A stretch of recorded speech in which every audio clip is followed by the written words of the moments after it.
गणपतिं श्रीमगा गणपतिं मनसा स्मरामि मगा गणपतिं मनसा स्मरामि मगा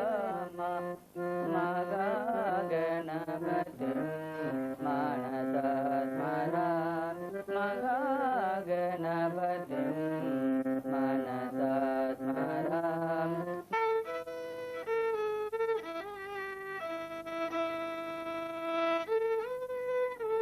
little flower convent Gemini flavour கிட்ட ஒன்று இருக்கு. அங்க வந்து ஃபர்ஸ்ட் ஸ்டாண்டர்ட்லேருந்து 4th வரைக்கும் அங்கே படித்தேன். அப்புறம் 4thலேருந்து 6 டபுள் ப்ரொமோஷன் கொடுத்துருந்தாங்க. நல்லா படிக்கிறோம் அப்படின்னு சொல்லி அவங்களே என்கரேஜ் பண்ணி அடையாறுல ஒரு சென்ட் லூயிஸ் பிளைண்ட் ஸ்கூல்னு சொல்லி ஒரு ஸ்கூல் இருக்கு. அங்கே வந்து நம்ம 6ஆம் கிளாஸ்லேருந்து 10ஆம் கிளாஸ் வரைக்கும் அங்கே தான் படித்தேன். அப்புறம் என்ன பண்ணாங்க, நான் சரி நம்ம வந்து +2 பண்ணாமலே நமக்கு வந்து மியூசிக் வந்து டிப்ளமா படிக்கலாம் அப்படின்னு சொல்லி சில ஐடியா கொடுத்ததுனால அந்த ஸ்கூல்லேயே சொன்னாங்க. அதனால நான் வந்து அடையார் மியூசிக் காலேஜில் வயலின் படித்தேன் 3 வருஷம். அந்த 3 வருஷம் அந்த டிப்ளமா கோர்ஸ் கொடுத்தாங்க. அதில் வந்து இது வரைக்கும் நான் வந்து எஜுகேஷன் படிக்கும்போது கல்வி படிக்கிறது வந்து ஸ்கூலில் படித்தேன். அவங்க வந்து ஒரு பிளைண்ட் ஸ்கூலில் பிளைண்ட் பசங்களோடு சேர்ந்து படித்தேன். ஆனால் மியூசிக் காலேஜ்ன்ற போது எல்லாருமே, அதாவது மற்ற பார்வை உள்ளவர்கள்லாம் அதிகமாக இருப்பாங்க. அவங்களோட வந்து 3 வருஷம் வயலின் படித்தேன். பிறக்கும் போதே நீங்க பார்வை இல்லாம தான் பிறந்தீங்களா? இல்லைங்க, பிறக்கும் போது எல்லாரும் மாதிரி நம்ம பார்க்குற மாதிரி தான் இருந்தது. பிறக்கும் போதே போகல. இடையில வந்து 4 வயசு இருக்கும்போது ஜாண்டிஸ் வந்தது. ஆனா அதுதான் மெயின் ரீசன் சொல்ல முடியாது. ஜாண்டிஸ் வந்ததுனா காரணத்தினால போச்சுன்னு சொல்றாங்க. அதுல இருந்து ட்ரீட்மெண்ட் பண்ணோம். அப்போ வந்து நாங்க வந்து பாதி கொஞ்சம் தெரியலங்கிறது எங்களுக்கு தெரியல. ஏன்னா கிளாஸ்ல போர்டில் எழுதி போடும்போது டீச்சர்ஸ் வந்து தூரத்துல இருந்து பார்த்தா சரியா தெரியலன்னு சொல்றான், என்ன எதுன்னு செக் பண்ண சொல்லிட்டாங்க பேரண்ட்ஸ் கிட்ட. அப்புறம் தான் அவங்க பார்த்தாங்க அந்த மாதிரி கொஞ்சம் வந்து நரம்பு கொஞ்சம் பார்வை கொஞ்சம் சரியில்லை அப்படி சொல்லி டாக்டர் சொல்லி அதுக்கு உண்டான ட்ரீட்மெண்ட் எடுத்தாங்க. இப்போ ட்ரீட்மெண்ட் பண்ணிட்டே இருக்கும்போது டாக்டர்ஸ் வந்து இந்த மாதிரி ட்ரீட்மெண்ட் வேறு எந்த டாக்டர் செக் பண்ணாலும் அவங்க சொல்ற டாக்டர்ஸ்டெல்லாம் அவங்க கூட எல்லா டாக்டர்கிட்டும் போய் பார்த்தோம். அப்படி பார்த்தோம் அவங்க என்ன சொல்றாங்க, இந்த மருந்து சாப்பிட்டா போதும், அது சாப்பிட்டா சரியாயிடும் அப்படி சொல்லி அவங்க வந்து பல மருந்துகளை சாப்பிட்டு இருந்தோம். அப்போ வந்து ஒரு அறிகுறியும் தெரியல திரும்ப வர மாதிரி. ஆனா அப்போ ட்ரீட்மெண்ட் ஆரம்பத்துல இருந்து பண்ணிட்டு இருந்தா கூட ஆனா அது பார்வை குறையுது, கொஞ்சம் கொஞ்சமா குறைஞ்சிட்டு இருந்தது. அப்போ சுத்தமா ஒரு அளவுக்கு பாதி அளவுக்கு தெரிஞ்சிட்டு இருந்தது. அப்புறம் தான் சரி இங்க மாதிரி ஒரு ஸ்கூல் இங்க ஒண்ணு இருக்கு, பிளைண்ட் ஸ்கூல் ஒண்ணு இருக்கு, தேனாம்பேட்டில் இருக்கு அப்படி சொல்லி சொன்னதுனால நான் அங்க சேர்ந்து படிக்க ஆரம்பிச்சேன். இப்போ படிச்சுட்டு இருக்கும்போது தேனாம்பேட்டில் படிச்சுட்டு இருக்கும்போது அங்க 4 வருஷம் வரைக்கும் நாங்க 1ஆம் கிளாஸ் 4ஆம் கிளாஸ் வரைக்கும் படித்தோம். ஆனா அப்பவும் கொஞ்சம் ட்ரீட்மெண்ட் எடுத்தோம். அப்போ சில வேற டிசீஸ் எல்லாம் வந்தது, பிரைமரி காம்ப்ளெக்ஸ் அந்த மாதிரி ஒரு டிசீஸ் எல்லாம் வந்திருந்தது. அதுக்காக சில சமயம் லீவ் போட வேண்டியதா இருக்கும். அந்த மாதிரி போட்டு அவங்க படிச்சுட்டு இருந்தோம். படிச்சுட்டு இருக்கும்போது 1 to 4th வரைக்கும் படிச்சதுனால அவங்க மேல வந்து 6th டைரக்டா போகலாம், 5th படிக்காம நல்ல டேலண்ட் இருக்கு அப்படின்னு சொல்லிட்டு அவங்க அனுப்புனாங்க. அப்போலாம் வந்து ஓரளவுக்கு பாதி தெரிஞ்சிட்டு இருந்தது. மற்றவங்களுக்குலாம் ஹெல்ப் பண்ணுவேன், நல்ல சர்டிஃபிகேட்லாம் வாங்கிட்டு இருந்தேன், நல்லா ஹெல்ப் பண்றேன், நல்லா எல்லாரோட நல்லா இது பண்ணிட்டு இருந்தாங்க பண்றாங்க. ஒரு சைட்டட் மாதிரி தான் இருக்கு, ஆனா பிளைண்ட்னு சொல்ல முடியல, அந்த அளவுக்கு நல்லா ஹெல்ப் பண்றாரு அப்படின்னு சொல்லிட்டு நல்ல சர்டிஃபிகேட் தான் பண்ணாங்க. அப்புறமா டாக்டர்கிட்ட நாங்க அப்பவும் செக் பண்ணி பொருந்தும் பார்த்துட்டு தான் இருந்தோம். அதுக்கப்புறம் தான் ஒரு இங்க அடையார் பிளைண்ட் ஸ்கூல்ல வந்த பிறகு ஹாஸ்டல்ல சேர வேண்டியிருந்தது.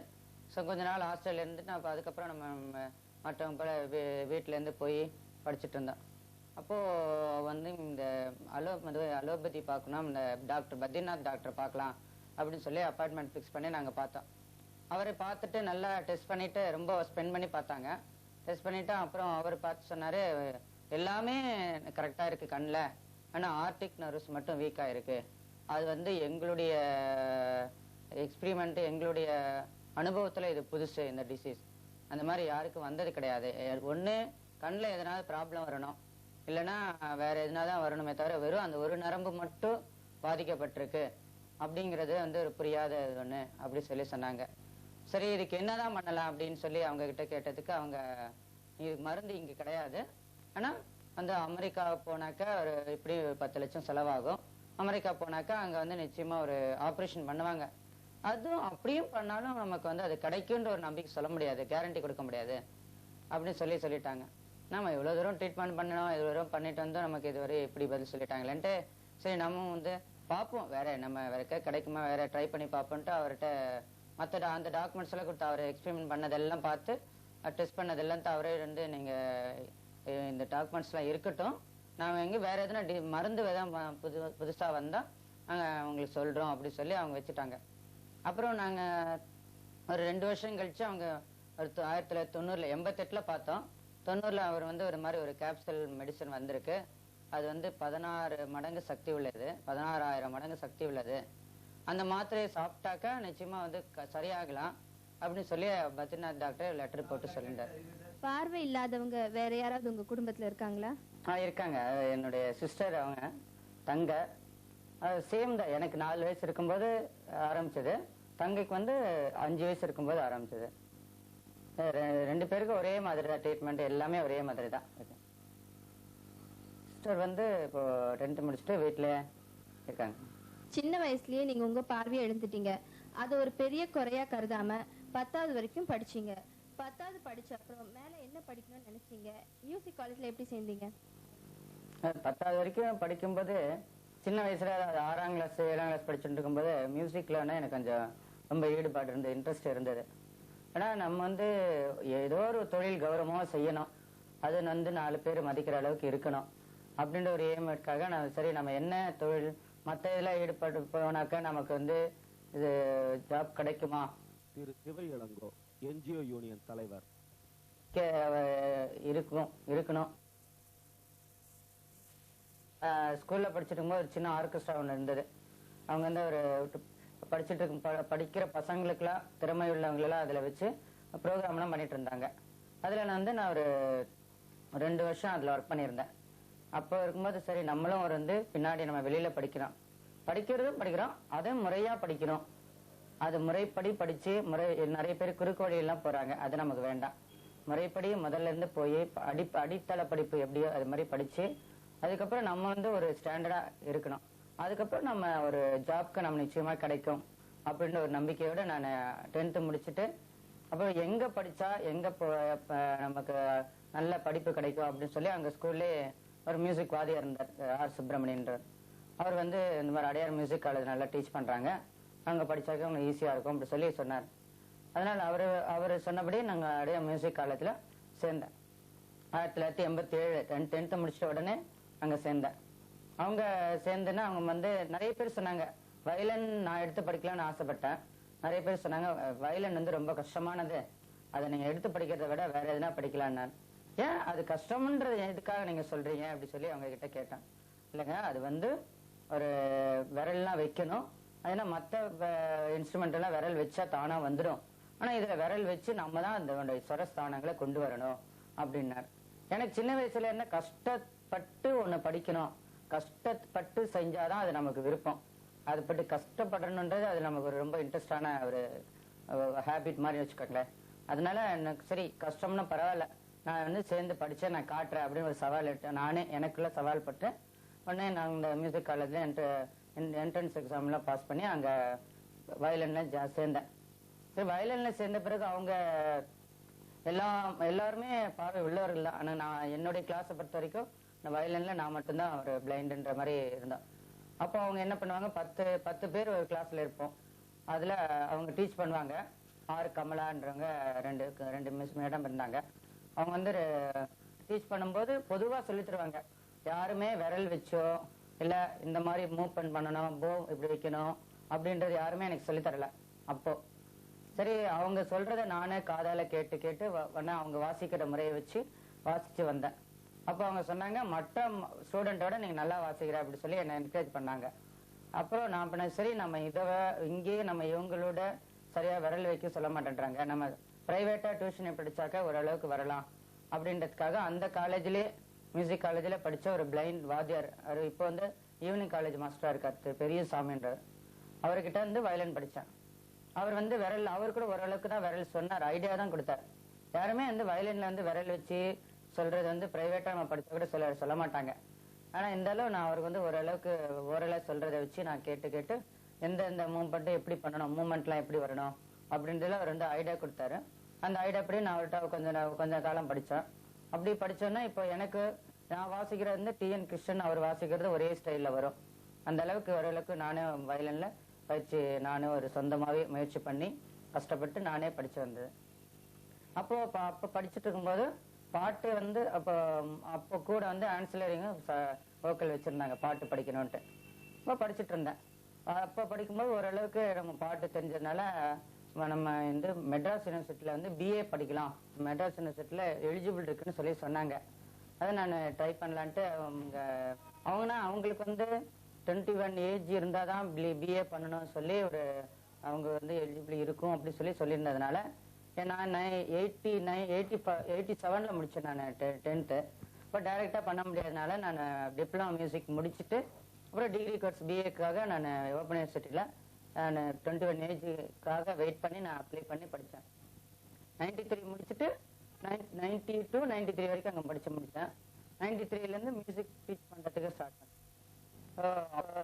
நான் டீச் பண்ணுறதுக்கு முடிக்கிறதுப்போ நம்ம நிச்சயமாக ஒரு ஜாப் கிடைக்கும் அப்படிங்கிறதுக்காக நான் அந்த ஒரு ஏமில் நம்மளே ஜாப் உருவாக்கிக்கலாம் அப்படின்ற ஒரு நம்பிக்கையில தான் நான் வந்து இந்த மியூசிக் டீச்சர் சொந்தமாக செய்யறதுக்காக ட்ரை பண்ணி இப்போ டீச் பண்ணிட்டு இருக்கேன். 93லேருந்து டீச் பண்ணிட்டு இருக்கேன். வயலின் தவிர உங்களுக்கு வேற என்னென்ன இன்ஸ்ட்ருமெண்ட்ஸ் வாசிக்க தெரியும்? வயலின் தவிர ஹார்மோனியம், கீபோர்டு எல்லாம் வாசிப்பேன்.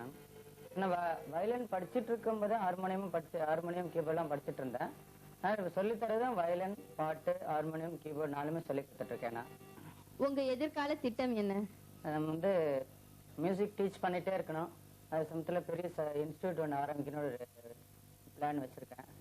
பெரிய இன்ஸ்டியூட் ஆரம்பிச்சா அதுல நிறைய ஸ்டூடெண்ட்ஸ் எந்த ஜாதி மத பேதமின்றி யார் வேணாலும் படிக்கலாம், யார் வேணாலும் கத்துக்கலாம், இன்ட்ரெஸ்ட் இல்லாம யார் வேணாலும் படிக்கலாம் அப்படின்ற முறையில கொண்டு வரணும் அப்படின்றத என்னோட எதிர்காலத்திலே நான் நினைச்சிட்டு இருக்கேன். ஒரு மியூசிக் ட்ரூப்பும் வச்சு நடத்தணும்.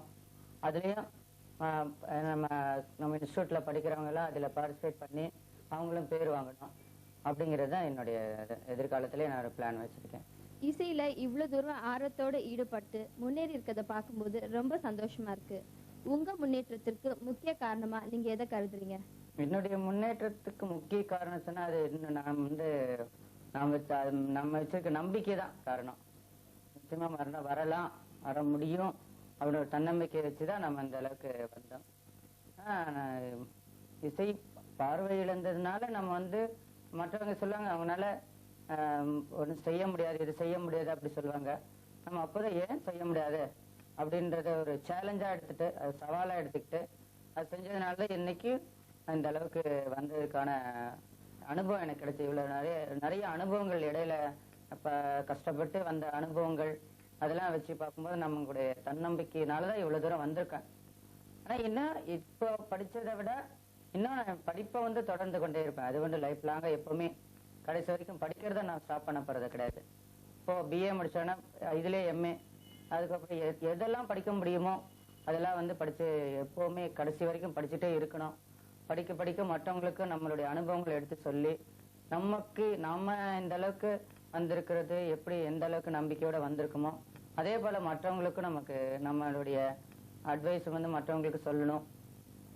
நம்மளால மற்றவங்களுக்கும் நன்மை கிடைக்கணும் அப்படின்ற ஒரு எய்ம்ல தான் நான் இப்போ இருக்கிறது. அது என்னுடைய இந்த அளவுக்கு முன்னேறி வர்றதுக்கு காரணமா நான் கருது வந்து என்னுடைய சொந்த முயற்சி, தன்னம்பிக்கை, சொந்தமா தன்னுடைய நல்ல உழைப்பு, எந்த சமயத்துல எதை நம்ம செய்யணும் அப்படின்ற ஒரு ப்ரோக்ராம் பண்ணி செய்துட்டு இருந்ததுனால இந்த அளவுக்கு முன்னேறி இருக்கேன்றது நான் நினைக்கிறேன். அது வந்து இந்த அளவுக்கு முன்னேறி இருக்கின்றது என்னுடைய சொந்த கருத்துப்படி அந்த அளவுக்கு ரொம்ப முன்னேறி இருக்கின்றது நான் என்ன ஃபீல் பண்ணல, அந்த அளவுக்கு ஃபீல் பண்ணல. நான் மற்றவர்களுக்கு ஓரளவுக்கு பரவாயில்ல, என்னை தேடி இந்த அளவுக்கும் ஸ்டூடெண்ட்ஸ் வராங்க. அது வந்து என்னுடைய சொந்த முயற்சி தான். எல்லாமே நான் படிச்சது எல்லாமே பண்ணது. மற்றவர்களுடைய உற்சாகம் ஓரளவுக்கு ஒரு என்கரேஜ்மெண்ட் கம்மியாக ஓரளவுக்கு இருந்தாலும் சொந்த முயற்சியில தான் எல்லாமே நான் பண்ணது. அதாவது என்னுடைய தன்னம்பிக்கை செஞ்சே ஆகணும் அப்படின்ற ஒரு பிடிவாதமா இருந்து நான் செஞ்சதுனாலதான் இந்த அளவுக்கு முன்னேறி வந்தது காரணமா நான் நினைக்கிறேன். பார்வை இல்லாத நீங்க வசதிகள் குறைவா இருந்தாலும் இந்த அளவுக்கு முன்னேறி இருக்கீங்க. இப்படி வசதிகள் குறைவா இருந்து உடல்லயோ உள்ளத்திலயோ ஊனர்ந்து இன்னும் முன்னேறாம இருக்கிற மற்றவங்களுக்கு நீங்க என்ன சொல்ல விரும்புறீங்க? என்ன குறை இருந்தாலும் சரி, உடம்புல பார்வை இல்லைன்னா மற்ற ஊனமா இருந்தா கூட அதை மனசுல நினைச்சுக்காம நம்ம இப்படி இருக்கோமே அப்படின்ற ஒரு ஃபீலிங் இல்லாம தன்னுடைய சொந்த தன்னம்பிக்கையோடும் கடுமையான உழைப்பு முயற்சி நம்ம ஒரு கண்டிப்பா முன்னேற முடியுன்ற ஒரு தன்னம்பிக்கையோட செஞ்சா எந்த அளவுக்கு நான் இதை விட மேலாக கூட நம்ம வரத்துக்கு உண்டான வாய்ப்புகளும் உண்டு. அதனால எந்த நமக்கு இந்த குறை இருக்குன்ற ஒரு எண்ணம் மனசுல இல்லாம செய்ய முடியும், செய்யலாம், மற்றவர்களுக்கு இணையா நம்மால இந்த உலகத்துல வாழ முடியும் அப்படின்னு ஒரு தன்னம்பிக்கையோடு இருந்தா நிச்சயமா எதையும் சாதிக்கலாம், எப்படி வேணாலும் முன்னேறி மேல வரலாம் அப்படின்ற கருத்து தான் மற்ற எல்லாருக்கும் சொல்றேன்.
பிள்ளைகரி ராகத்துல வந்துட்டு பார்ப்போம்.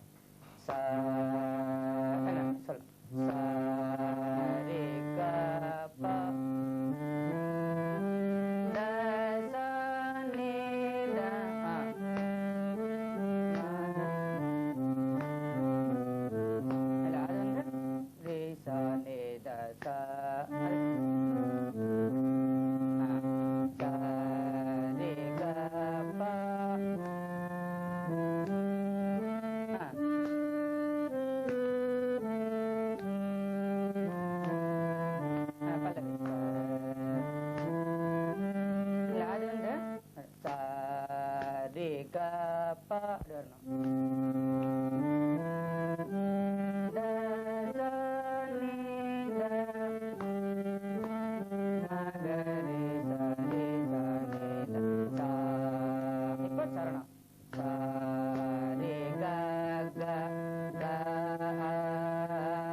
இப்படி மேலும் பல தன்னம்பிக்கையாளர்களுடன் அடுத்த வாரம் இதே நிகழ்ச்சியில் சந்திப்போம்.